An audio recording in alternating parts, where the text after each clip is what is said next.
Hello, അപ്പം ഞങ്ങൾ മൂന്നും കൂടി കാവടി തുള്ളി പോണത് ഒരു ബിരിയാണി കഴിക്കാൻ വേണ്ടിയിട്ടാണ് കേട്ടോ. നോർമലി എനിക്ക് ക്ലാസ് ഉച്ചവരെ ഉണ്ടാവാറുള്ളൂ. ഉച്ചയ്ക്ക് ശേഷം ഉണ്ടെന്ന് പറഞ്ഞപ്പോൾ തന്നെ വിചാരിച്ചു പോയി ബിരിയാണി കഴിക്കാമെന്ന്. കാരണം ഞങ്ങൾക്ക് ക്ലാസ്സിന് മുന്നേ തന്നെ വിശപ്പിന് വിളി വന്നിട്ടുണ്ടായിരുന്നു. അപ്പോൾ നമ്മൾ ഫുഡ് കഴിക്കാൻ പോയത് ചാവക്കാടുള്ള കൂടെ റെസ്റ്റോറൻറ്റിലേക്കാണ് കേട്ടോ. അത്യാവശ്യം വൈറലാണ് റെസ്റ്റോറൻറ്റ്. ഇവിടുത്തെ ഫുഡും കാര്യങ്ങളൊക്കെ അത്യാവശ്യം വൈറലാണ്. ചാവക്കാട് ഏരിയയിലുള്ളവർക്കൊക്കെ അത്യാവശ്യം കോമൺ ആയിരിക്കും കേട്ടോ. അപ്പോൾ നമ്മുടെ ക്ലാസ്സിന് തൊട്ട് താഴെയാണ് ഇവരുടെ റെസ്റ്റോറൻറ്റ് വരുന്നത്. അപ്പോൾ എന്തായാലും ഇവിടെ തന്നെ പോകാമെന്ന് വിചാരിച്ചു. അപ്പോൾ ക്ലാസ് എന്ന് പറയുന്നതല്ലാണ്ട് ഞാൻ എങ്ങനെ പോകണമെന്ന് പറഞ്ഞില്ല. അപ്പോൾ ഞാനിപ്പോൾ ഡിജിറ്റൽ മാർക്കറ്റിംഗ് പഠിച്ചുകൊണ്ടിരിക്കുകയാണ്. ചാവക്കാട് തന്നെയാണ് പഠിക്കുന്നത്. അപ്പോൾ ഇവിടെ ഫുഡ് സെർവ് ചെയ്യുന്നത് വാഴയിലൊക്കെ കണ്ട് അതൊക്കെ എനിക്ക് ഭയങ്കര ഇഷ്ടപ്പെട്ടു. പിന്നെ നല്ല തിരക്കുണ്ടായിരുന്നു കേട്ടോ.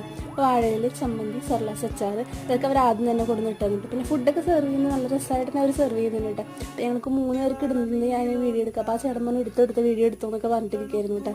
അപ്പോൾ ഫുഡ് കുറച്ച് എക്സ്പെൻസീവ് ആണ്. ആ എക്സ്പെൻസീവ് ആയ ഫുഡിനുള്ള ടേസ്റ്റ് ഉണ്ടോ എന്ന് വെച്ചെങ്കിൽ ഒരു ആവറേജ് ഫുഡാണ് കേട്ടോ. ഇവളോട് എങ്ങനെയുണ്ട് ചോദിച്ചപ്പോൾ കുറച്ച് ഓവറാക്കിയിട്ടുണ്ട്. അപ്പോൾ അത്രയുള്ളൂ. പുതിയ വീഡിയോ